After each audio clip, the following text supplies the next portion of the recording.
Dear students, in this video, you'll find all the chapters of Beehive and Moments in one shot. So what are you waiting for? Start on with your revision. Wish you all the best for your forthcoming exams. Evelyn Glennie is a Scottish musician. She was able to achieve the greatest heights in the field of music despite the hearing impairment she suffered at the age of 8 years. Instead of yielding to the handicap, Evelyn pursued her dream and eventually made her way to the Royal Academy of Music in London.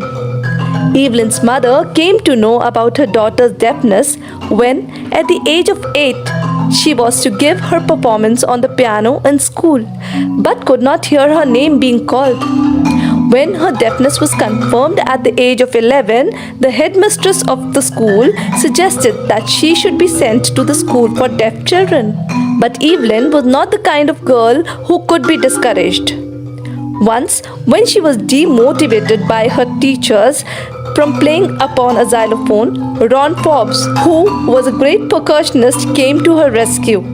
He observed great potential in her and guided her how to sense music through different parts of her body without listening through ears. She then opened up her mind and body to sense the sounds and vibrations of musical instruments. Evelyn now dedicated herself to music and participated in a youth orchestra in United Kingdoms. Afterwards, she moved from orchestra to solo performances. She got one of the highest scores in the history of the Royal Academy of Music when she gave an audition for it. At the age of 17, she moved to the Royal Academy for a 3-year course and bagged the topmost awards during her career. With her unfaltering determination, she became the most eminent and most demanded percussionist who could play proficiently a large number of instruments. Not only did she speak flawlessly, she also managed to learn French and basic Japanese. According to Evelyn, she could feel music pouring in through every part of her body, her skin, her cheekbones, even her hair. She could feel the vibrations of instruments penetrate into her body through her bare feet. In 1991, she received the prestigious Soloist of the Year award presented by the Royal Philharmonic Society.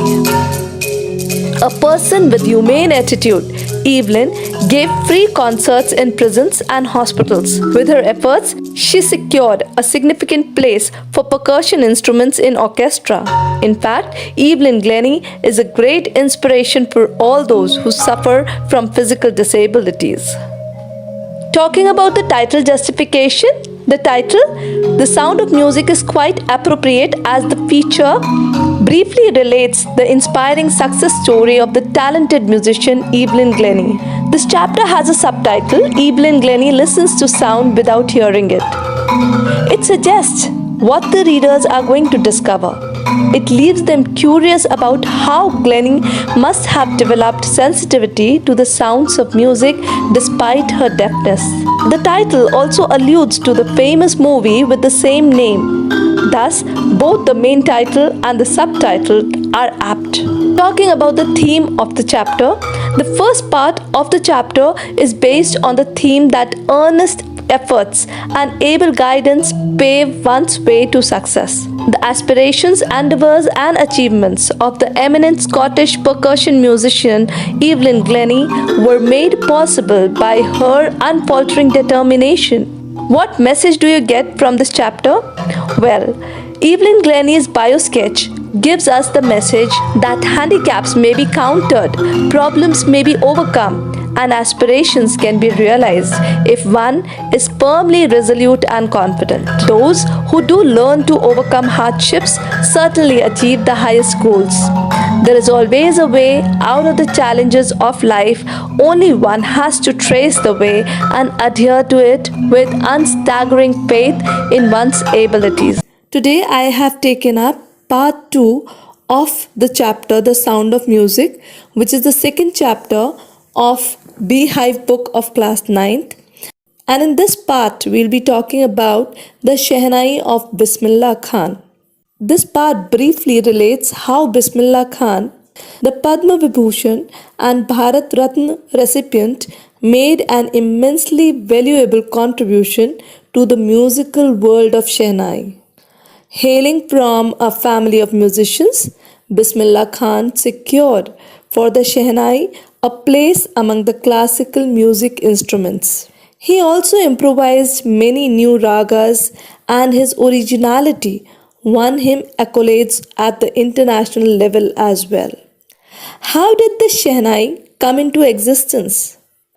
In the times of Aurangzeb, the Mughal emperor, there was a musical instrument that was quite prevalent in the royal family, and the instrument was pungi. Aurangzeb was highly disappointed with the harsh and shrill music that came out of that instrument, that he banned the instrument in the royal family. However, a barber tried to improve the music of pungi. He took a hollow stem which was wider than the pungi, made 7 holes in it, and produced music. The result was desirable as it produced a sweet sound. It was played before the royalty and was liked by one and all. It was played in the court of Shah, and it was invented by a barber, that's Nai. That is how the instrument got its name, that is Shehnai. Then onwards, the music of Shehnai came to be associated with auspicious occasions. It was played in temples and during the weddings, particularly in northern India. Now let me tell you a bit about Bismillah's birth and his childhood. Bismillah Khan was born on March 21, 1916 in Bihar. His ancestors were great Shehnai players. His grandfather, Rasul Bakhsh Khan, was the Shehnai Nawaz of the Bhojpur king's court. His father, Paigambar Bakhsh, was also a popular Shehnai player. Let us now understand his earlier achievements. The young Bismillah had interest in music. He was attracted towards his uncles playing Shehnai. He started going with his uncle Ali Bakhsh to the Vishnu temple in Varanasi to play Shehnai. Soon he started playing the instrument.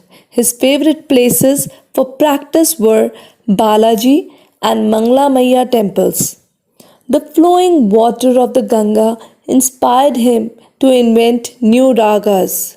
The opening of the All India Radio in Lucknow 1938 became a big break for Bismillah Khan. There were a few memorable performances that Bismillah Khan got an opportunity to give. It was Bismillah Khan who became the first Indian to greet the nation with his Shehnai on the Red Fort on August 15, 1947, the day India got its independence. He got this opportunity of performing before the speech of our first Prime Minister, Shri Jawaharlal Nehru. He gave many memorable performances in India and abroad. His first trip was to Afghanistan, whose king Zahir Shah was highly impressed by his performance. He also composed songs for 2 films that are Goonj Uthi Shehnai and Sandhi Apna. After that, he did not continue working for films. He was rewarded for his dedication to Shehnai with national awards, the Padma Shri, the Padma Bhushan and the Padma Vibhushan. In 2001, he received the highest civilian award of India, the Bharat Ratna. He was the first Indian invited to perform in Lincoln Central Hall, USA. Bismillah Khan's love for both Muslim religion and Hindu temples gives a message that India is a land with liberal environment. Ustad Bismillah Khan's life is a perfect example of the rich cultural heritage of India, one that effortlessly accepts that a devout Muslim like him can very naturally play the Shehnai every morning at the Kashi Vishwanath temple. Ustad Bismillah Khan passed away on 21st August 2006 at the age of 90 after a prolonged illness. He was given a state funeral and the government of India declared one day of national mourning. Before I begin with my topic today, let me ask you a simple question. Do you ever admire yourself in the mirror? Share your response in the comment section along with the reason. It's really going to be great fun expressing your thoughts. In today's video, I'll be explaining the story The Snake and the Mirror. This has been taken from BEEHIVE Book of Class 9th. It was originally written in Malayalam by Vaikom Muhammad Bashir. Vaikom Muhammad Bashir was a famous Malayalam fiction writer from Kerala. Translation of his work into other languages got him worldwide fame. He was honored with Padma Shri in the year 1982. The Snake and the Mirror is his beautiful short story sparkling with great wit and humor. V. Abdullah translated the story into English from Malayalam. The story is a narrative within a narrative. Means somebody is narrating a story and within that story only someone else begins to narrate a story. The narrator recounts what a homeopathic doctor once told a group of people of which the narrator was a part. The doctor, who had recently started his practice and did not have good resources, lived in a small, poor rented room with no electricity. To add to his troubles, the room was infested with rats. However, the doctor had got used to the sound made by the rats. One day, after having his meal in a restaurant, the doctor came to his room and was about to sleep when he heard a sound. This sound was quite familiar to him, as his rented room was haunted by rats. He went out for fresh air, but finding no wind, came back to the room. He took out a book to read, but as he started reading, he felt tempted to look at himself in the mirror. He was full of self-admiration when he looked at his image. He decided that he would try to look more handsome since he was both a doctor and a bachelor. A little later, he looked into the mirror once again and decided that he would start shaving every day and sport a thin mustache too. Feeling proud of his looks, he also decided to get married to a woman from the medical profession. He wanted her to be fat so that if he made some silly mistake, she would not be able to chase him. With these thoughts in mind, he was about to cast another look at himself when he heard a sudden thudding sound, as if a rubber tube had fallen. He brushed it aside. But even before he could turn around to have a look, a snake had slithered over the back of the chair and perched itself on his shoulder. The doctor was extremely frightened as the snake was only a few inches away from his face. Horrified, he turned motionless like a stone. The snake slithered along his shoulder and coiled around his left arm just above the elbow. The doctor felt a crushing force on his arm. Moments ago, the doctor had been feeling so proud of his looks and his profession, but now he was weak with fright. He prayed to God and started thinking of the medicine that would be required in case the snake bit him. He felt stupid because although he was a doctor, there were no medicines in his room. Even as the realization about his vanity and foolishness dawned upon the doctor, the snake turned and saw its reflection in the mirror. Soon it released the doctor's arm and moved to the table. It kept looking in the mirror as if admiring its appearance. The doctor made the most of this moment, slipped out of the room and ran away to a friend's house. In the morning, he returned to vacate his room, but found that all his belongings, except his soiled vest, had already been stolen. So the story conveys a message, and that message is that one should never be proud of one's beauty, strength, or achievements. The fear of death makes a person realize how futile the worldly achievements are. It is faith in God and modesty in thoughts which make a person strong. The doctor in the story is cured of his arrogance after a close brush with death. Dear students, today I have taken up the chapter My Childhood, taken from BEEHIVE book of class 9th. This is an extract taken from the autobiography of APJ Abdul Kalam, Wings of Fire. In this extract, Abdul Kalam introduces us to his father, mother, friends and teachers. We would come across incidents that shaped the personality of such a humble scientist who became the 11th President of India in the year 2002. He is a source of inspiration to each one of us. So let's begin with the chapter. Kalam was born in a middle-class Tamil family in Rameshwaram. His parents, Jainuddin and Ashi Amma, were very generous people. Kalam declares that he inherited the values of honesty, discipline, goodness and kindness from his parents. His parents were so generous that outsiders who came to visit them never went hungry even though they had limited means. Kalam also says that they lived in their ancestral house, which was a large pakka house which did not have any luxuries. But all the important things like food, medicine and clothes were provided to the family. The Second World War broke out in the year 1939. At that time, there was a high demand of tamarind seeds in the market. These seeds were actually roasted and converted into a powder in order to make tamarind kernel powder, also known as TKP. So Kalam began to collect and sell these seeds in exchange of an anna, which was a big amount for boys like him at that time. So Rameshwaram was basically an isolated place. Hence, it was not affected by the war.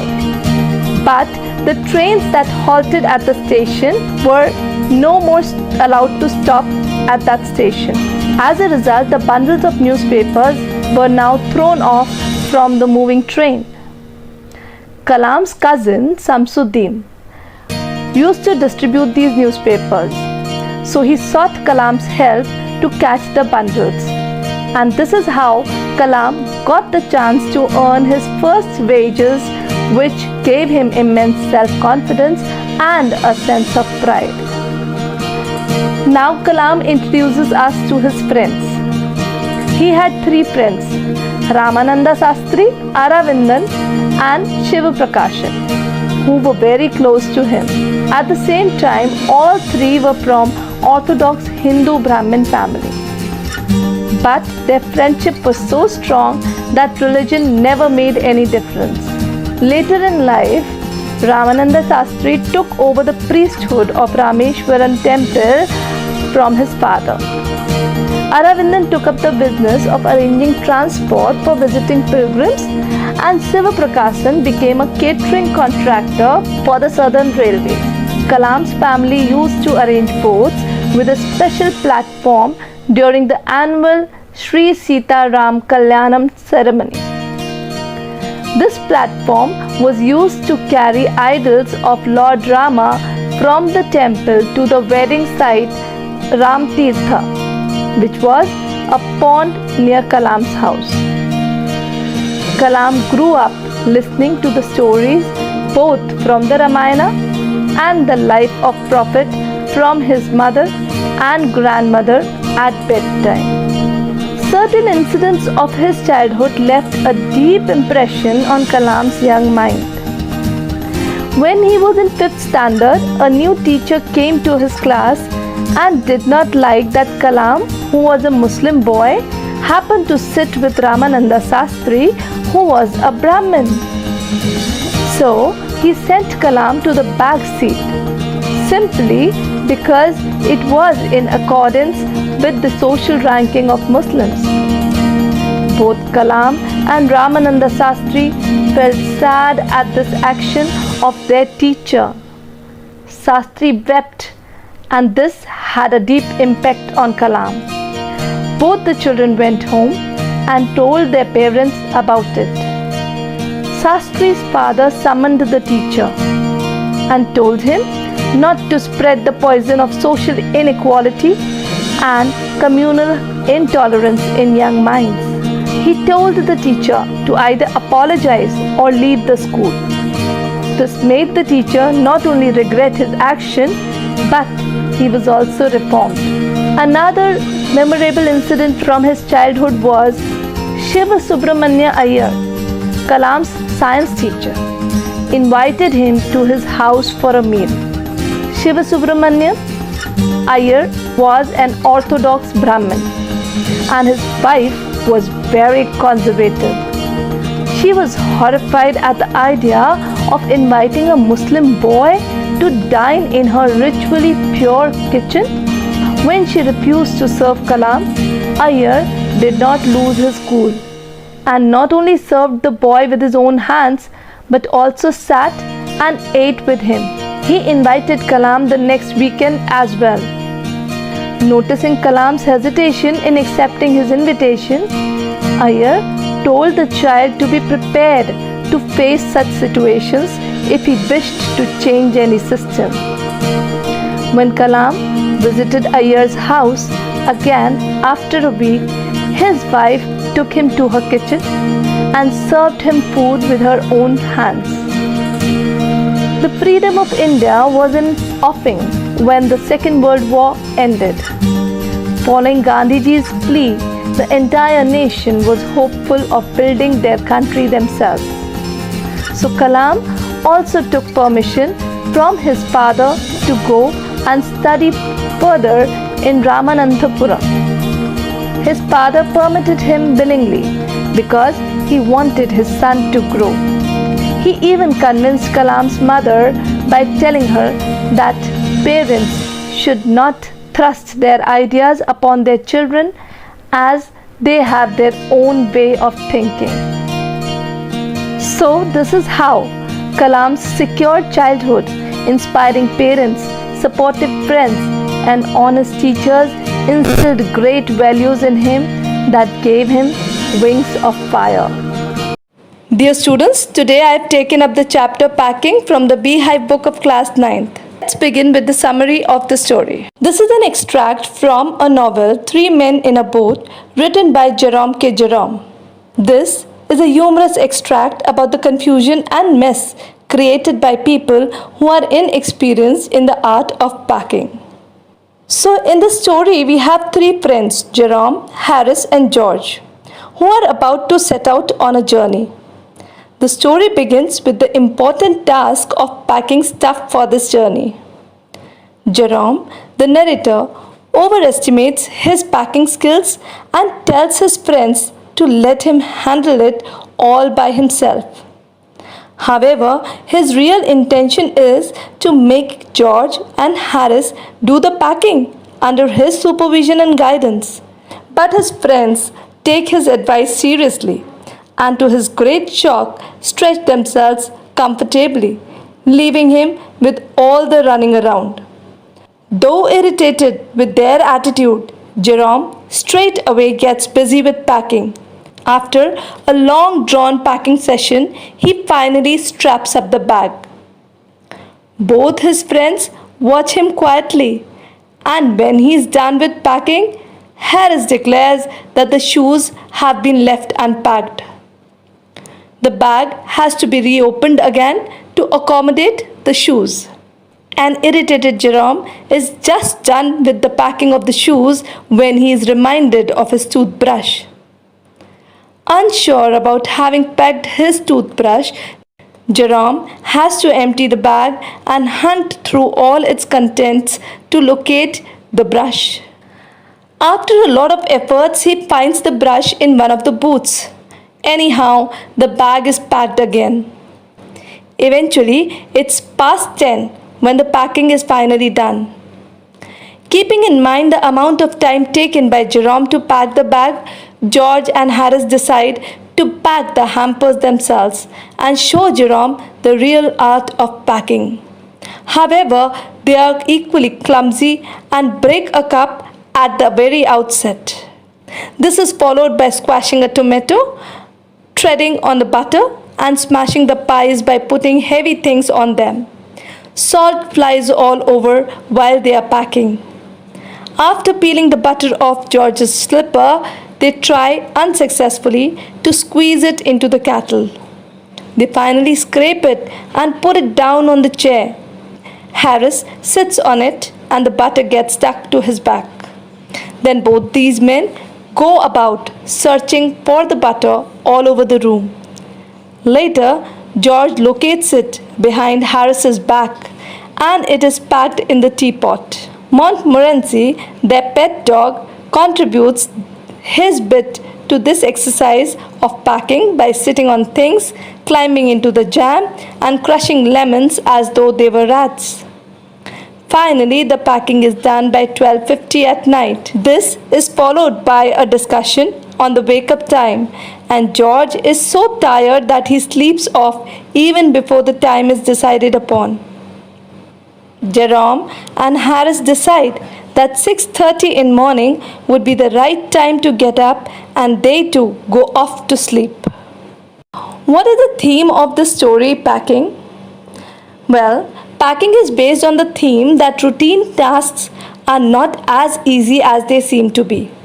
The humorous account amuses the readers with the chaotic and confusing situations created by the clumsiness of three friends, all of whom consider packing to be a child's play.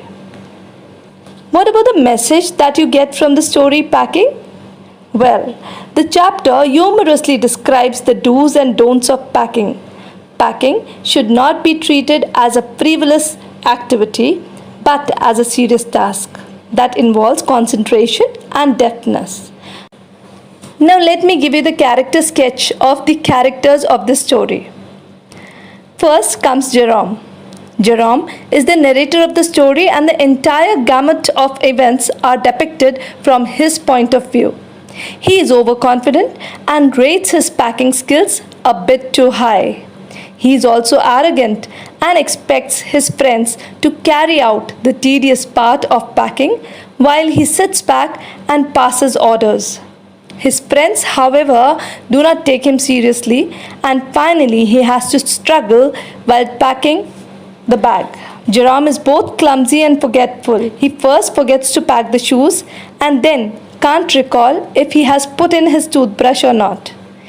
When his friends fumble while packing the hamper, he sits at the edge of the table and watches them because now it is his turn to have fun at their expense. However, he is an extraordinary boy who ignores the shortcomings of his friends in the same way as he ignores his own.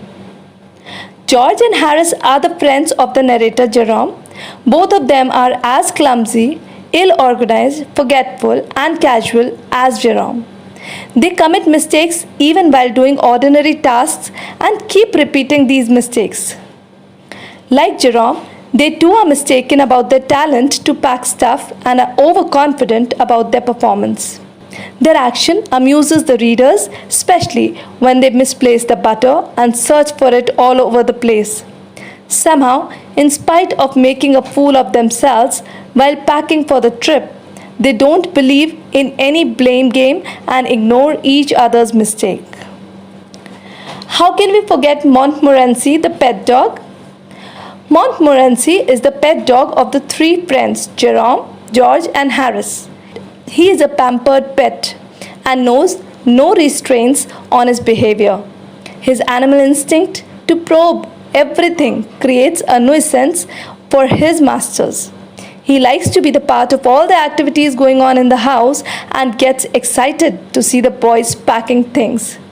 He doesn't mind being shouted at and does not even respond when they try to move him away from the packed stuff. He is a super energized pet and no amount of scolding dampens his enthusiasm. He may be ill-trained, temperamental, destructive, and meddlesome, but he is loved by the readers as much as his masters. His presence in the story makes it more interesting and amusing. Dear students, let's begin with a new chapter, Reach for the Top, taken from the BEEHIVE book of class 9th. So in this particular video, I'll be giving you a brief summary, title justification, message and character sketch of part 1 of the chapter, Reach for the Top. Santosh Yadav is the only woman who has conquered the Mount Everest twice. She was born in a society where the birth of a son was regarded as a blessing and a daughter was not at all welcome. When her mother was expecting Santosh, a holy man gave her his blessings, presuming just like other women she would also like a son. But the unborn child's grandmother told him that they did not want a son. Before she was born, her parents already had 5 sons. So undoubtedly they desired to have a daughter this time. Notwithstanding this, the holy man blessed her and Santosh was born. Now where was she born? She was born in Joniawas village in Haryana, in a Sikh family. She has 5 brothers. And her name was Santosh, which is actually a Hindi word and it means contentment. She was opposite of her name. She was never ever satisfied. She was never ever contented. She began living life on her own terms, disregarding the traditional Indian dresses that the girls wore, like kurta pajamas. She decided to wear shorts. She was confident that she would choose a correct path. And she believed if she is right, she doesn't need to change. Others may change themselves according to her. Santosh received education in a local village school. Her parents were quite rich. They could have sent her to Delhi for education, but they sent her to the village school just like other village girls. Santosh made up her mind to fight the system. When she was 16, her parents wanted to marry her off because most of the girls in the village got married at that age. But Santosh refused to marry. She warned her parents that unless she got proper education, she would never marry. Santosh got admission in a school in Delhi. Her parents refused to pay her fees. Santosh did not react. She plainly told them that she would work part-time to earn money for herself. Soon, her parents agreed to pay for her education. After passing the high school, she went to Jaipur. Here, she joined Maharani College. She got a room in Kasturba hostel, and from her room that was facing the Aravali hills, she would usually see people going up the hill and then disappearing to nowhere. One day, Santosh decided to see for herself where those climbers of Aravali hills disappeared. When she went there, she met a few climbers. They encouraged her to take interest in climbing. Since then, there was no looking back. Santosh joined Nehru Institute of Mountaineering at Uttarkashi. From Jaipur, she directly went there and she wrote a letter to her father apologizing that she had taken admission in Uttarkashi without taking permission from him. Here, she went on an expedition every year. She developed remarkable resistance to cold and high altitude. Why did it happen? Because she had an iron will, firm determination, endurance and mental toughness. Santosh's efforts bore fruit. In 1988, she asked the Aravali mountaineers if she could join them. In 1992, when she was hardly 20, she conquered Mount Everest. She became the youngest woman in the world to do this, and she proved equally helpful to other climbers. During the 1992 Everest mission, she provided special care to the climber who lay dying. Unluckily, the man could not be saved. But Santosh managed to save the life of another climber, Mohan Singh. She shared her oxygen with him. Had she not done this, Mohan Singh would have died. Within 1 year of this achievement, Santosh was invited by Indo-Nepalese Women's Expedition. She became its member and she conquered the Mount Everest a second time. With this, she set a record. She became the only woman who has conquered the Everest twice. In recognition of her achievement, she was honored with Padma Shri. Santosh described her feelings when she was on top of the world. She said it was the happiest moment in her life when she unfurled the Indian tricolor. She saw the Indian flag flying on top of the world. It was a spiritual moment for her. She felt proud to be an Indian. Besides being a climber, Santosh has also worked as an environmentalist. She collected and brought down around 500 kilograms of garbage from the Himalayas. Now let's talk about the title of the chapter. The title Reach for the Top is an appropriate title for the biographical feature on Santosh Yadav, both literally and metamorphically. The top here not only means the mountain top, especially at Mount Everest, but also the pinnacle of glory. Santosh reached both the tops with elan. Thanks to her sterling qualities of body and mind, and thanks also to the training and support she received. Reach for the top as an imperative phrase gives a call to do their best and strive to achieve excellence and glory in their own area of interest through hard work, persistent efforts, consistency of purpose, strong will, and meticulous planning. What message do we get from this chapter? Well, it conveys the message that one must set one's eyes on the stars and strive hard to achieve the goal through hard work, determination, and constant efforts. Instead of complaining against the ills or evils that are prevailing in the society, one can dare to change the systems and shape one's own destiny. And once one has achieved great heights, one must shoulder the responsibility to achieve success and glory in their own areas of interest, just like Santosh Yadav has done. And talking about the character sketch, so let's begin with Santosh Yadav. Santosh Yadav has been portrayed as a firm-willed, decisive, courageous, adventurous girl, endowed with a rational mind and physical and mental toughness. Born in a small village of Haryana, Santosh Yadav had an independent temperament right from the beginning and wished to live her life on her own conditions. She was aware that her conservative family would pressurize her to adhere to the traditional way of life.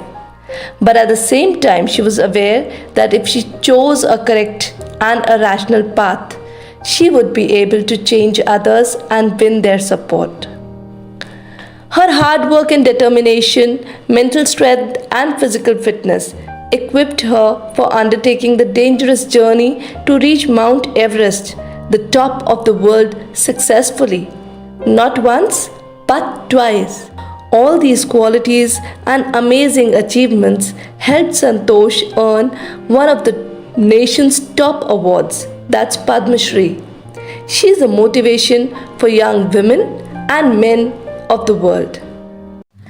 Dear students, in today's video, I'll be giving you the brief summary and character sketch of part 2 of the chapter Reach for the Top. This part 2 deals with Maria Sharapova. This biographical sketch briefly describes the world-renowned tennis star Maria Sharapova's rise to the top in the world of tennis. It also tries to unravel the secret behind her phenomenal success, rigorous labor, and immense sacrifice on her and her parents' part. So let's begin with the summary. Reach for the Top Part 2 briefly narrates the life and career of Maria Sharapova, one of the world's best known tennis stars. She is a Siberian-born teenager who took only 4 years to achieve the top position. Maria's ascent in the highly competitive world started before she was not even 10. She was sent to get training in America. The trip to Florida with her father Yuri put her on the line of success. But it also meant a separation from her mother, whom she loved very much. Her mother Yelena could not go with her due to visa restrictions. Thus Maria had to sacrifice a lot to gain excellence in tennis. She says, "I used to be lonely. I missed my mother terribly." Maria recalls that she missed her mother very much. Her father also couldn't see her often. He had to work hard to earn money to keep Maria's training as a player going on. Maria used to go to bed at 8 p.m. The other tennis players would come at 11 p.m. She used to tidy up and clean the room for them. This hard work made Maria more determined. She became mentally more tough. She learned to take care of herself. She struggled hard. Maria says, "I work hard at what I do. It's my job." By dint of her hard work and regular practice, Maria bagged the ladies' single crown at Wimbledon in 2004. She became world's #1 player in the year 2005. Maria's climb upwards from Siberia to the top of women's tennis has touched the hearts of her tennis fans. She looks straight and answers clearly. Hard work is her mantra for success. Maria speaks with an American accent. She says that she's proud to be a Russian. Her blood is Russian. But as she admits, the US is a big part of her life. She says that she will play the Olympics for Russia if they wanted her to play. Maria loves pancakes, chocolate, and fizzy orange drinks. Her hobbies are fashion, singing, and dancing. She also loves reading the novels of Arthur Conan Doyle. She is fond of evening gowns. She says very frankly, of course, money is a motivation. Tennis is a business and a sport. But the most important thing is to become #1 in the world. That is the dream that kept me going. Maria has talent, a desire to succeed, and above all, a readiness to sacrifice. On the basis of these qualities, she has won #1 position in the world. Now let's talk about the character sketch. Maria Sharapova is among the world's most renowned women tennis star. Former #1 Maria Sharapova is an inspiration for everyone, especially the sportswomen. Right from her childhood, she was calmer, more composed, more confident, and more tolerant than other children of her age. She had immense willpower and tenacity that gave her the strength to make sacrifices few people can make. Separation from her mother, living alone in a hostile hostel, and only occasional meetings with her father. She put up patiently with the torment and humiliation inflicted on her by her fellow trainees. Thus, very early in her life, she learned that excellence comes at a price. Dear students, in today's video, I'll be giving you a brief summary of the chapter The Bond of Love taken from BEEHIVE book of class 9th. Bond of Love is written by Kenneth Anderson. Kenneth Anderson was a hunter, nature enthusiast, and chronicler of wildlife. He was a British writer and hunter who wrote many books about his adventures in the jungles of South India. The Bond of Love is the story of Kenneth Anderson, which shows the love of a human with a sloth, whom she called Bruno. Bruno was a sloth bear rescued by the author. So what actually happens with Bruno? I'll give you a brief introduction and then I'll proceed to the summary. The Bond of Love is a story by Kenneth Anderson, as I've already told you about it, which shows a strong attachment between a human being and a sloth bear that becomes a pet. The animal is rescued by the author and is named Bruno. Bruno gets attached with the author's wife and soon they develop a great bond of love and affection. But a time comes when it becomes necessary to shift the animal to a zoo. However, he does not live there for a long time and is brought back. So how all these incidents take place, let's quickly have a look through the summary of the lesson. While passing through the sugarcane fields near Mysore, the author came across an orphaned baby bear. He caught the little creature and presented it to his wife. The author's wife expressed her delight on getting the baby bear. She at once put a colored ribbon around its neck and named it Bruno. As time passed, Bruno got attached to the author's wife. She gave him a variety of things to eat and drink like porridge, vegetables, nuts, meat, rice, tea, coffee, lime juice, etc. Bruno grew mischievous with the passage of time. One day, he ate some poison barium carbonate. He also vomited and breathed heavily, but was later cured. In another incident, he drank nearly a gallon of old engine oil. Fortunately, he remained unaffected. He also terrorized the tenants' children very often. So, it was decided to keep him in chain most of the time. Now, as time passed, Bruno grew big. He had even equaled the Alsatians in height and even outgrown them. So the author and his friends advised his wife to send Bruno to the zoo at Mysore. It was getting too big to be kept at home. It took time to the author's wife to give consent. But finally she agreed and Bruno was sent to the zoo. The separation was very painful. Everyone in the house, particularly the author's wife, missed him greatly. She was so grief-stricken that she refused to eat food. Same was the condition of Bruno. He also did not eat food and grew thin and sad. One day, the author's wife expressed her wish to visit the zoo to meet Bruno. The author, thinking that he must have forgotten her, took her to the zoo. But after reaching there, she came to know that he still remembered her. They sat together for 3 hours. She gave him tea, lemonade, cakes and ice creams. When the closing time came, she cried bitterly.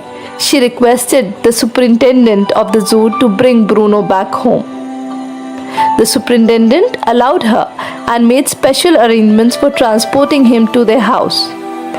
At home, a separate island was made for Bruno.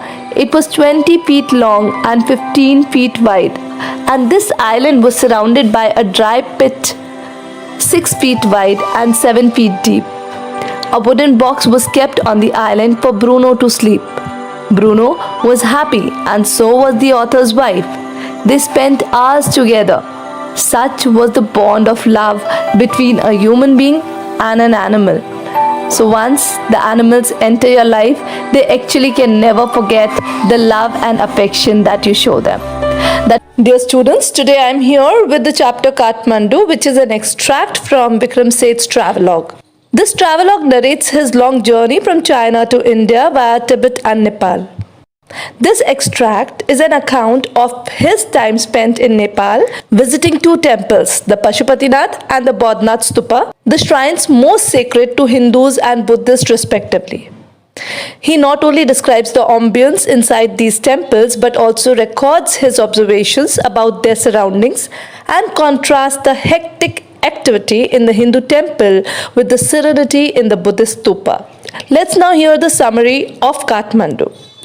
On his way from China to Nepal via Tibet, Vikram Seth, the narrator, reached Kathmandu in Nepal. This extract describes his visit to the famous temples there, the Hindu temple of Pashupatinath and the Bodh temple, the Bodhnath Stupa. After having a good sleep, Vikram Seth sets out with his companion to visit the Pashupatinath temple where the entry of non-Hindus is banned. A feverish, chaotic activity goes on inside and around the temple. People jostle with each other trying to get the priest's attention. A royal princess appears in the temple. Some Westerners claiming to be Hindus try to seek entry into the temple. 2 monkeys chase each other. Priests, devotees, hawkers, dogs, pigeons, tourists all get together to add to the confusion. He also sees a cremation taking place on the banks of Bagmati river. Some women washing clothes and children bathing in it. The river is being polluted as wilted flowers and old offerings are thrown into it. In contrast to the noisy activity in the Hindu temple, Seth finds peace, quietness, and serenity at the Bodhnath Stupa. Though there are shops of Tibetan migrants around the stupa, there are no crowds in the stupa itself. It stands out as a safe haven for quietness amidst busy streets. Describing Kathmandu, Seth chooses the adjectives vivid, mercenary, and religious. He finds its narrow and busy streets as very noisy. Though Vikram Seth wishes to prolong his journey back home, exhaustion and homesickness prompt him to buy an air ticket to reach Delhi. A flute seller in a corner of the square near the hotel with an unassuming style and a casual approach draws the writer's attention. Mesmerized by the music of the flute, he is reminded of the different kinds of flutes and thinks about their uniqueness as well as their universality. He remarks that flute has a place in almost every culture, though with a variation in form and kind of music produced. The music of the flute leaves a deep imprint on his mind and he carries it with him when he returns home. Dear students, today I am here with an interesting play from the BEEHIVE book of class 9th, and the title of the play is If I Were You, written by Douglas James. If I Were You is a one-act play. It would keep you engaged till the end as it is full of suspense, mystery, surprise and humor as well. There are only two characters in the play. One is Gerard, who is a typical English gentleman, and an actor playwright. Playwright, as you know, is someone who writes plays. Gerard is well educated, fearless, and full of humor. The second character is addressed as an intruder all through the play. An intruder is someone who enters into someone's space or property without seeking permission. So this play is basically a conversation between Gerard and the intruder who enters into the cottage of Gerard. The play opens with Gerard answering a phone call, and this phone call is from a client who needs the props urgently for rehearsal. Gerard starts packing and is about to leave in a few minutes. Suddenly, an intruder enters the cottage. This intruder is dressed in an overcoat and a hat. Surprisingly, he looks a lot like Gerard. He is carrying a revolver in his hand. Gerard maintains his cool and tries to figure out who the intruder is. The intruder threatens Gerard that if his questions are not answered, Gerard will have to suffer consequences which would not be in his favor. The intruder tells Gerard that he is there to know the personal details of Gerard. He tells him that he is a robber who specializes in the theft of jewels. And he plans to use Gerard's house and car for the same. The intruder announces that he is going to kill Gerard and take over his identity. He will become Gerard in front of the world as there is a good resemblance between the two. It will help him escape from the police and lead a peaceful life. The intruder further surprises Gerard by informing him that he had been observing Gerard and he has noticed his style of speaking and has taken care to adopt a resemblance to him in his looks. He tells Gerard that the police is after him because he has killed one of their colleagues. He also tells Gerard that he has come to know about Gerard by overhearing a conversation between two people. But Gerard befools the intruder by telling him that he himself is running from the law and he is about to elope. He asks the intruder to check if everything is safe outside so that they could both escape from there. Gerard makes the intruder peep into a dark cupboard by giving him an impression that the door leads to the garage. The moment the intruder peeps in the cupboard, Gerard pushes him into it, knocking down the revolver out of his hand. While the intruder keeps rattling the door, Gerard calmly answers a phone call and apologizes for not being there in time to deliver the stage props for rehearsals. He requests the caller to send the sergeant to his place. All this while, Gerard keeps guarding the cupboard with the intruder's revolver in his hand. He is so amused with the incident that he finally decides to use it as a plot for his next play. So this was the summary of the play If I Were You. Now, as the title appears to be quite interesting, If I Were You, it is a very appropriate title. It refers to the wishful thinking of the intruder who wants to assume Gerard's identity in order to escape the law. His idea of befooling the police by living on a borrowed identity remains unfulfilled as he is trapped by Gerard. His dream to impersonate Gerard is shattered. And the if in the title, If I Were You, looms forever, with no hope of becoming a concrete reality. The title therefore hints at the basic idea of the story and is therefore very apt. The play gives us a message that overconfidence can lead to disastrous results. One should never consider oneself to be smarter than the opponent, as is done by the intruder who thinks that Gerard is no match for him. The play also conveys that intelligence and presence of mind can help us overcome the gravest of problems that we may encounter. Now let me throw some light on the character sketch. So we have two characters, as I have already told you. One is the intruder and the other is the protagonist, Gerard. So first, the intruder. The intruder is a confirmed criminal who makes plans to dodge the police. He has evil intentions and crafty plans to achieve his aims. He does not hesitate from murdering innocent people for his selfish gains. But his wickedness cannot sustain him for long. The intruder is a criminal who has been eluding the police ever since he killed a cop.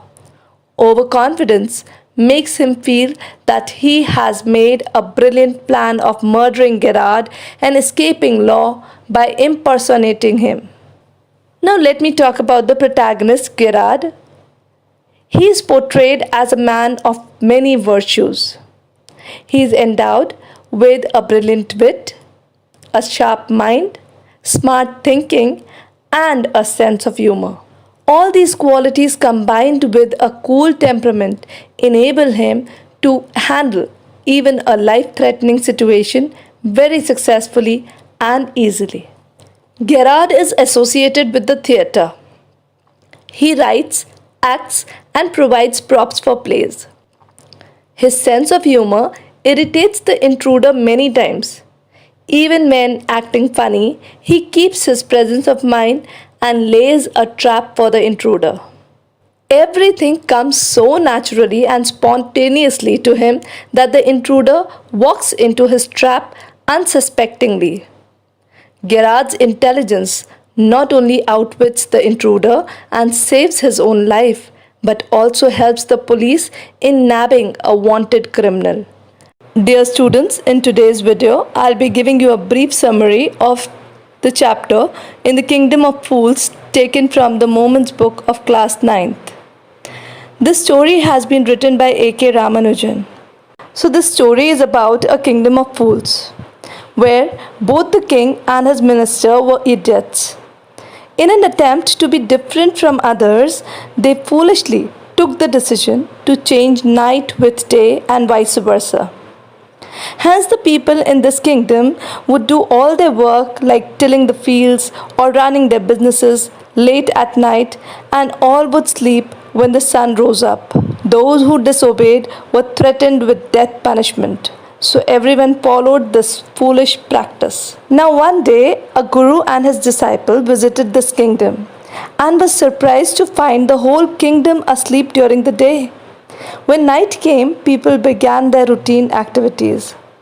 The two men had become very hungry by this time, so they went to a grocery shop.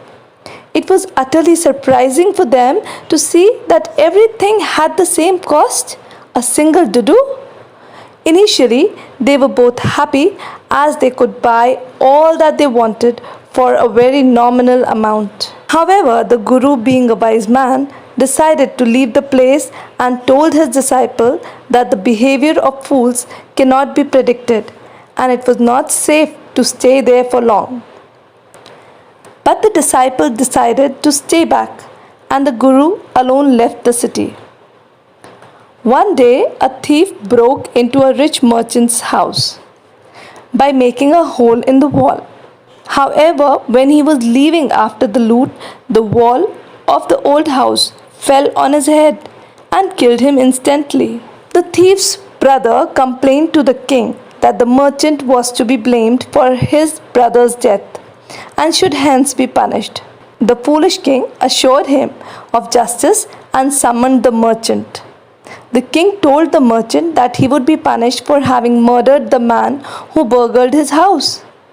The merchant was a wise man and escaped punishment by telling the king that the wall had been built in his father's time. So the bricklayer who built such a weak wall was responsible for the thief's death and should get the punishment. The bricklayer too wisely evaded punishment and put the blame on the dancing girl. He claimed that he got distracted by her jingling anklets when she went up and down the street on the day the wall was built by him. The dancing girl, in her turn, shifted the blame to the goldsmith. She said that she had to walk up and down the street many times because the goldsmith had delayed her order. The goldsmith defended himself by pleading that he could not complete the dancing girl's order in time because he had to first finish a rich merchant's order. This rich merchant was the father of the same person on whom the blame was put earlier. So the rich merchant was called again. He pleaded his innocence on the ground that the jewelry had been ordered by his father. But the foolish king told the merchant that he had inherited all his father's sins in the same way as he had got his wealth. Hence, he must be executed for the killing of the burglar. A new stake was ordered by the king for the execution. However, moments before the killing, the minister observed that the merchant was too thin for the new stake. So, it was decided to find a person who fitted the stake. The disciple who had gone fat after eating bananas, rice, wheat and ghee for days was caught to be killed in place of the merchant. He pleaded that he was a sannyasi and had not done anything wrong. But the king's men did not listen to him. He was reminded of his guru, and while waiting for death, he prayed to him in his heart for help. The guru had magical powers and he saw everything in a vision. He arrived at once to save his disciple. He first scolded the disciple and then whispered something in his ears. Then, admiring the king for his wisdom, the guru urged him to put him to death in place of his disciple. The disciple at once understood the guru's move and insisted on being put to death earlier than his guru. This behavior puzzled the king. He asked the guru to explain the reason behind the desire to get executed first. The guru asked the king to promise him that if he told him the reason, he would put him to death earlier than the disciple. The king assured him, and the guru, taking the king aside, told that the stake was the stake of the God of justice. It was new and no criminal had ever been put on it. Hence, whoever dies first will be reborn as the king, and the next person will be reborn as the minister. This information put the king in deep thought. he discussed the matter with his minister, and they decided to go to the stake themselves. The minister told the executioners that the criminals to be punished would be sent at night. They should be killed one after the other without any mistake. At night, the king and his minister secretly went to the prison and set free the Guru and his disciple. Then they disguised themselves as the two criminals and were executed as per their revised orders. When their bodies were taken down to be thrown to the crows and vultures, people panicked. The city got confused. They mourned all night and finally went to the Guru and begged him and his disciple to be their king and minister. The disciple agreed easily, but the Guru agreed on the condition that they would be allowed to change the old laws. I have taken up the story The Happy Prince from Moments book of class 9th. The story has been written by Oscar Wilde. Oscar Wilde is a popular man of letters in English literature. Some of his stories have become proverbial. The Happy Prince and The Selfish Giant are the most celebrated stories of English literature. The story, The Happy Prince, brings out the great idea that the love and concern for the poor and miserable people is the greatest service which is blessed by God. Written by Oscar Wilde, the story touches the deepest core of our heart. This is a story about the statue of a happy prince and a little swallow.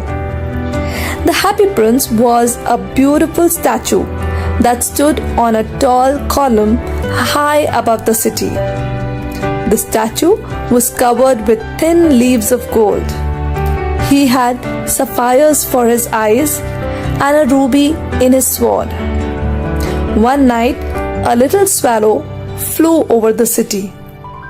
He was tired and wanted to spend the night between the feet of the Happy Prince. As he was ready to sleep, just then a large drop of water fell on him. It was curious as there were no clouds in the sky. The swallow understood that it was the prince's tears and asked him the reason. He told him about the misery around him. The swallow made up his mind to stay there and help the prince.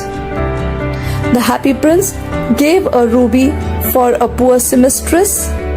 He gave a sapphire for a playwright and another sapphire for a match girl. The swallow carried out the wishes of the prince. Now the prince was totally blind. The Happy Prince asked the swallow to fly away to Egypt, but the swallow decided to stay with the blind prince forever. The swallow reported about the sufferings of the starving people. At the command of the Happy Prince, he plucked out the gold leaves from the statue and gave it to the poor. The statue had now become dull and grey. The frost made the swallow colder and colder, and he was about to die. He flew to the Happy Prince, who bade him goodbye to go to Egypt. The bird said that he was leaving for the house of death, and he fell down dead at the feet of the prince. Just then, the laden heart of the prince cracked into two parts because of hard frost. The next morning, the mayor ordered the statue to be taken down. The statue was melted in the furnace. The broken lead heart, however, did not melt. So, it was thrown on a heap of dust beside the dead bird, which was also lying there. In heaven, God asked one of his angels to bring him the two most precious things from the city. The angel carried away the broken heart and the dead bird. God praised him for his choice. He said to the angel, "You have rightly chosen, for in my garden of paradise this little bird shall sing forever, and in my city of gold the happy prince shall praise me. Dear students, today I have taken up the chapter Weathering the Storm in Ersama, written by Harsh Mandir. This is a grim account of a destructive storm that occurred in Ersama, which is situated in Orissa. It brings home the idea that by courage and initiative, one can overcome all kinds of difficulties and obstacles. It describes how a village boy, Prashant, helps and guides the villagers after the storm. The boy's leadership qualities come to the fore in the crisis and help the storm victims survive and lead life afresh. So here I begin with the summary of the chapter, Weathering the Storm in Ersama. Prashant paid a visit to his friend's house, which is located in Ersama, a small town of coastal Orissa. The date was 27th October 1999. In the evening, a superstorm took place. Heavy and non-stop rain started. Fast winds started blowing. It caused a huge loss to life and property. Trees were uprooted. The area was flooded with water. People and houses were washed away. The house of Prashant's friend was also filled with water. A huge destruction took place, and these were the 36 hours of destruction. The scene of destruction was heart-rending. Prashant's friend's family took shelter on the roof of the house. There was water and water everywhere. Houses were badly destroyed. The bodies of dead animals and human beings could be seen everywhere. 2 coconut trees had fallen on the house of Prashant's friend, and the coconuts gave them something to eat and survive. Prashant and his friend had to remain on the roof of the house for a couple of days. Now, Prashant was worried about his own village, so he decided to visit his village. He took a strong stick and started his 18-kilometer journey to his village.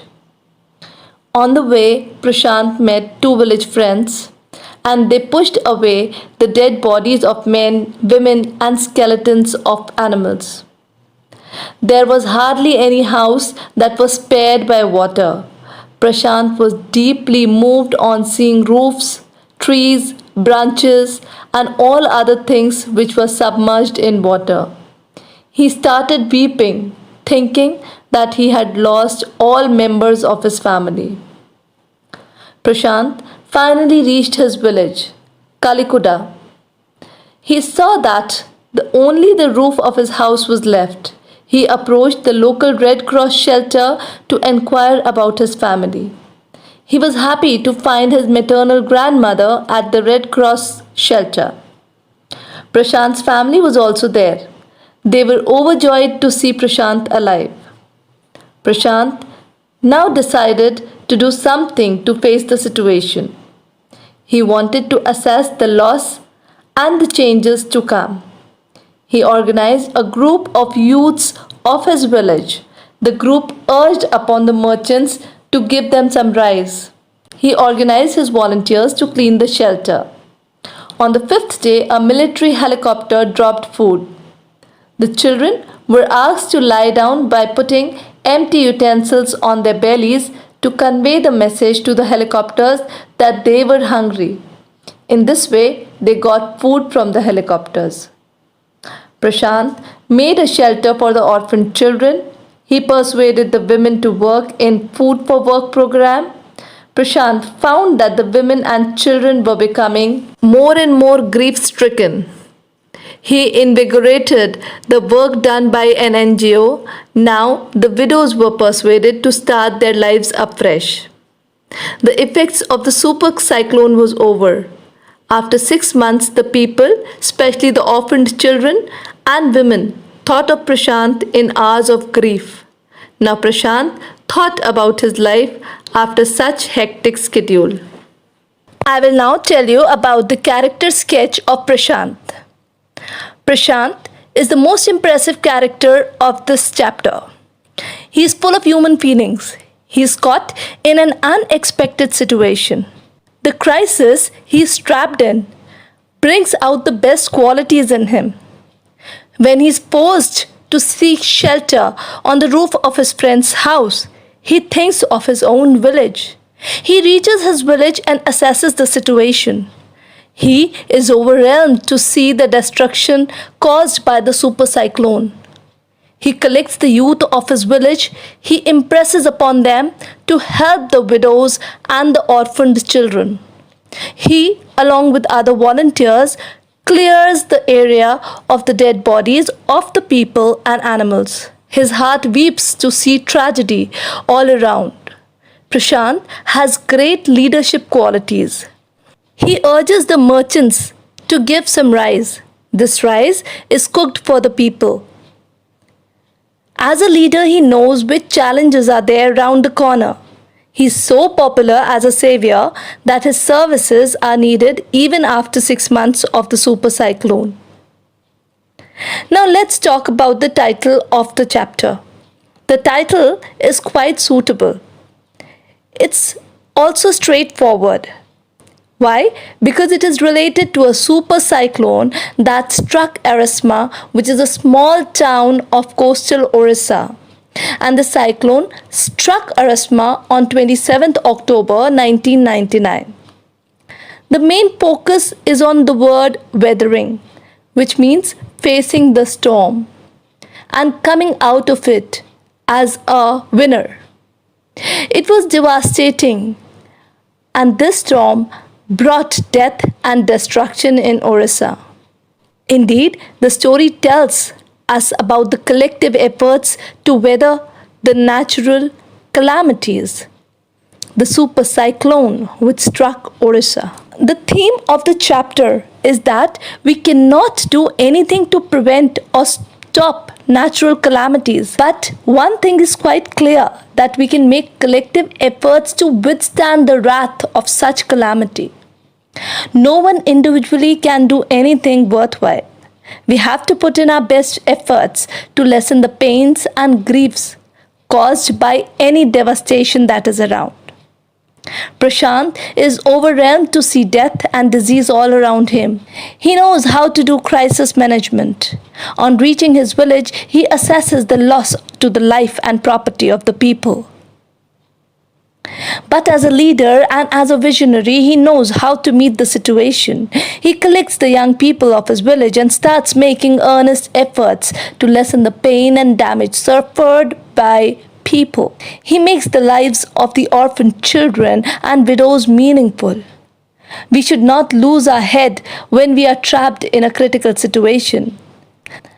Today, I have taken up the chapter A House is Not a Home, written by a popular author, Zan Godioso. This chapter has been taken from the Moments book of class 9th. Dear students, don't you think that being a teenager can be challenging at times? Because growing up has its own set of problems. And these problems need to be tackled with two main qualities that all the teenagers need to inculcate gradually. And these qualities are patience and faith. In this chapter, the author recalls his days at the high school. Zan was a teenager who had just moved to a new high school. He did not like this change, so this was very difficult for him to adjust. What was worse and made him feel isolated was that his closest friends had been sent to a different high school. And he missed his old teachers so much that he wanted to go back to them.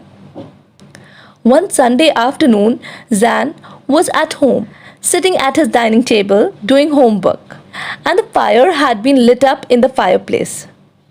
His red tabby cat was lying lazily on his papers. Zan's mother kept stoking the fire to keep the house warm, when suddenly he smelled something strange. He noticed smoke pouring in through the seams of the ceilings. The room was quickly filled with thick smoke, and Zan and his mother could not see anything. Somehow, they managed to find their way to the front door and ran out into the front yard. Zan ran to the neighborhood to call the fire department. At this time, he saw his mother running back into the house. She came out with a small metal box that was full of important documents. She dropped it on the lawn and again ran back. Zan knew that she had gone inside to save the pictures and letters of his father who had died when Zan was young. Still, Zan did not want to lose his mother, and so he screamed after her. Just when he was to run after her, he felt a large hand hold him back. It was a fireman. The fireman assured Zan that his mother would be saved and made him sit down in their car with a blanket wrapped around him. Soon another fireman emerged from the house along with his mother, whom he took quickly to the truck and put an oxygen mask on her. Zan ran over and hugged her. Then the fireman ran back to the house, while Zan and his mother sat helplessly watching their house burn down. After 5 hours, the fire was finally put out. At this time, Zan realized that his cat was not to be seen anywhere. He realized this horror and broke down in tears, thinking about his losses, his school, his house, his cat. The firemen did not allow them to go back into the house for the night, as it was no longer safe. Still, he had to go with his mother to his grandparents' house for the night. So they both got into their car with just the clothes they had on and a few blankets given to them by the firemen. The next day was Monday, and Zan's mother forced him to go to school. Actually, Zan's clothes, shoes, books, backpack, everything had got burnt in the fire. He had to go to school looking weird in the dress that he had worn for the Sunday church and tennis shoes that he had borrowed from his aunt. He was embarrassed, and fear of becoming an outcast and a geek gripped him. While returning from his school, he saw his burnt down house and was shocked to see the damage. That one week, the rubble of their house was being cleared off, and even though they had rented an apartment nearby, Zan would go over to watch the clearing of debris. He hoped to find his cat somewhere. Soon, everyone in Zan's school, including his teachers, knew about the burning down of his house. One day, he found everyone behaving strangely. He was getting ready for his gym class when people started to gather around him. They asked him to hurry up, and Zan felt as though they were trying to shove him into the gym. On getting inside, Zan saw that a big table had been set up with different things, all for Zan. His schoolmates had brought school supplies, notebooks, jeans, tops, sweatsuits, etc. He felt as if it were Christmas. The generosity of his schoolmates overwhelmed him. A month later, he was at his house, watching it being rebuilt. It was a different experience this time, as 2 of his friends from the new school were with him. He realized that his life too was getting rebuilt along with his house. As he sat planning his new bedroom, he heard someone walk up to him from behind. A voice asked, "Does this belong to you?" He turned around and couldn't believe his eyes because there stood a woman holding his lost cat. He leapt up, grabbed the cat, and held her close to him. He cried into her beautiful orange fur, and she purred happily. His friends hugged him, hugged his cat, and jumped around. Then sat with his friends and his cat curled up in his lap. He felt gratitude for his life, for his new friends, the kindness of a stranger, and his beloved cat. Today I'm here with the chapter The Accidental Tourist. It is an entertaining story written by Bill Bryson, where he reflects on his travel experiences humorously. He casually describes the various incidents that took place while he was traveling to different places. He often acts clumsily and finds it difficult to manage things systematically. He wonders how other people do their regular work easily without any difficulty. A couple of times he fails to locate the washroom in the movie theater and ends up standing in a narrow passage of the door that locks by itself. He has a hard time living a normal life like other people and wonders how others do it so effortlessly. Once, the author was traveling to England with his family during Easter. After reaching Logan Airport in Boston, while they were checking in, he abruptly remembered that he had joined the British Airways frequent flyer program. He recollected that he had put the card in the carry-on bag that was dangling around his neck. When he tried opening the bag, the zip was clogged and he exerted pressure to open it. In the process, the zip snapped and everything that was kept inside the bag started spilling all over the place. Meanwhile, the author also noticed that his finger was injured and trapped in the zip. He was terrified at the sight that his finger was bleeding extensively. Further, the author mentions the unexpected troubles that he encounters while traveling. In one such instance, while traveling in an airplane, he leaned over to tie his shoelaces.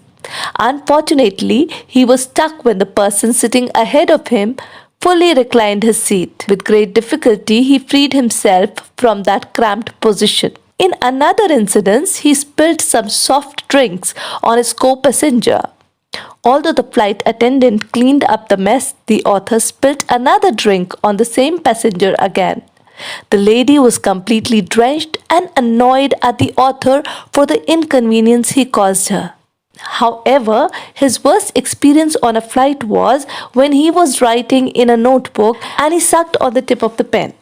At that time, he was also talking to a lady.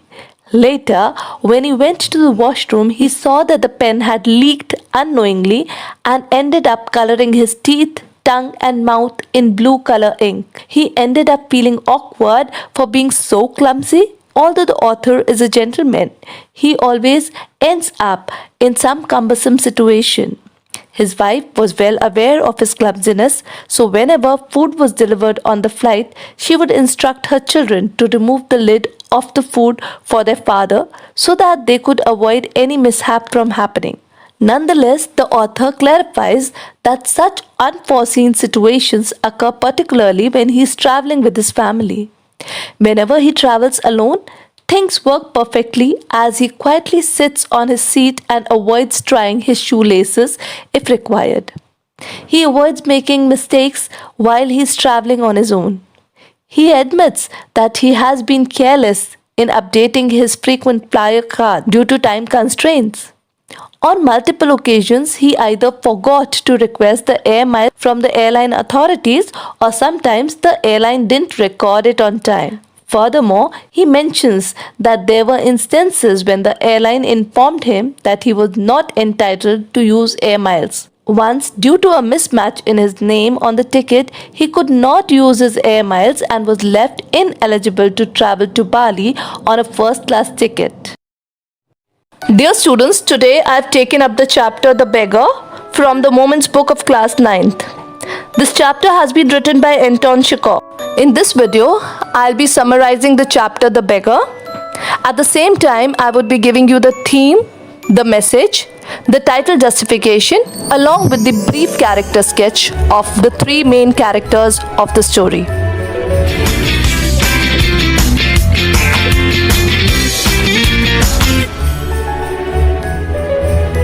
One day, a beggar came to Sergei, who was an advocate, and he asked for help. The beggar had worn a fawn-colored tattered overcoat and had dull, drunken eyes with red spots on either cheek. He told Sergei that he had been a village school teacher for around 8 years but had lost his job because of scheming and lying. He added that he now had an offer of a position in the province of Kaluga, but he had no money to go there. He said he was ashamed to beg, but circumstances forced him to do it. Sergei looked at him very carefully and recalled that he had seen him earlier in Sadovia Street. At that time, the same beggar had claimed to be a student who had been expelled. Sergei confronted the beggar, but he denied having met him earlier. Due to this, Sergei was really angry and he reprimanded the beggar for telling a shameless lie. He threatened to call the police and have him arrested for trying to cheat people. The beggar first refused to accept the accusation but soon admitted that he had been telling lies so that people would take pity on him. In reality, he used to sing in a Russian choir and was sent away for his drunkenness. Speaking the truth would not get him anything and he didn't know what else to do. So he told stories to people in order to get help. Sergei told him that he must work and earn his living. The beggar pleaded that he was willing to work but did not know where to find it. Sergei advised him to chop woods for him. The beggar agreed reluctantly, saying that those days even skilled woodcutters found themselves sitting without food. Sergei took the beggar to his cook Olga and asked her to take him into the shed and let him chop wood. Poor beggar was trapped in his own words and he followed Olga half-heartedly. In fact, his health was being adversely affected due to excessive intake of vodka and he did not at all feel like working hard. After leaving the beggar with Olga, Sergei hurried into the dining room. From the window, he saw that the cook led the beggar in the woodshed and shoved him with her elbow before unlocking the door. Banging the door angrily, she flung down an axe at his feet and seemed to be scolding him. The beggar made failed attempts to cut the wood and blew at his freezing hands. When Sergei saw this, he felt sorry to have set such a tough task for an unfit drunkard. After an hour, Olga came in and told Sergei that the wood had been chopped. Sergei was pleased and he asked her to give the beggar half a ruble and tell him to return on the first day of each month to cut the wood. The beggar returned on the said day and again earned half a ruble. That day onwards, the beggar would often come and do odd jobs like shoveling snow, putting the woodshed in order, or beating the dust out of rugs and mattresses. Every time he would earn 20 to 40 kopecks. When Sergei shifted house, the beggar was hired to help in packing and hauling of furniture. On that day, the beggar was sober and gloomy and silent. He hardly did anything and simply walked behind the wagons, hanging his head. He shivered in cold and suffered embarrassment when other caterers mocked at him because he was not working at all. However, Sergei sent for him and told him that he was pleased to see the positive change in him. He gave him a ruble as wages for his work and asked him his name. The beggar told that his name was Lashkov. Sergei asked Lashkov if he knew how to write. On getting a positive response, Sergei gave him a letter addressed to his friend who would give him some copying work. Sergei was very happy at having brought back a wayward to the right path. As a gesture of kindness, he tapped Lashkov on the shoulder and shook hands too. After that day, Lashkov never returned to ask for work. 2 years passed after this incident. One evening, Sergei noticed a well-dressed man beside him at the ticket window of a theater. He was buying a ticket in the gallery and paid for it in copper coins. On a closer look, Sergei recognized that the man was Lashkov. He was so happy to see him. Sergei inquired him about his well-being. Lashkov told that now he was a notary and was paid 35 rubles a month as wages.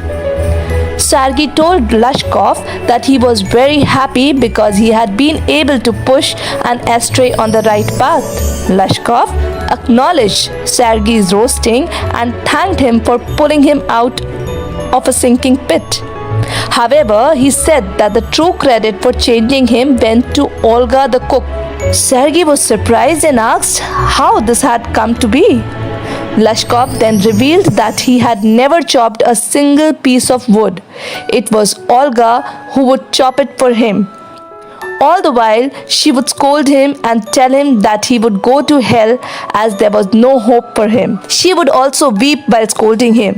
Lashkov told Sergei that he could not explain how the change came to him, but he can never forget Olga's help.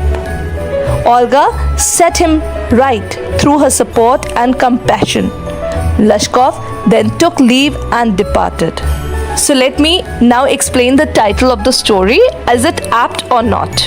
The story is basically about the reformation of a beggar, Lashkov, who is helped by two different people in two different ways. The beggar is poor because he does not have any money and also because he does not have any integrity of character. He requires money to feed himself and also genuine help to feed his impoverished soul. A prosperous advocate, Sergei, and his noble cook, Olga, helped the beggar, Lashkov, to come out of his miserable life and live respectably. The title, The Beggar, is apt in that it highlights the plight of a beggar to the readers and make them understand that beggars are unfortunate people who need more than money. Let's now talk about the theme of the chapter. The story is based on the theme of transformation of a depraved alcoholic through kindness, compassion, and selflessness. Olga's words and noble deeds changed Lashkov's heart. He gave up drinking and mended his truant ways. Another theme that runs through the story is gratitude. Lashkov had become weak because of alcoholism and was no longer able to work. He resorted to telling lies and begging in order to survive.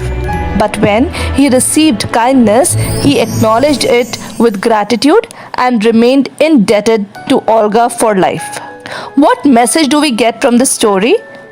Well, the story tells us that it is through counseling and benevolence that a wayward can see his errors and mend his life. Sergei helps Lashkov as he believes that honest labor can reform a person. Olga, on the other hand, helps Lashkov without making demands on him. She chides him, but also helps him to survive. Her humane approach proves more effective as it forces Lashkov to realize his mistakes and reform himself. Now let's have a look at the character sketch of the main characters. So here there are three characters: Lashkov, Sergei, and Olga. Right? So Lashkov is a beggar who tells lies about his plight to arouse the sympathy of others and get alms in return.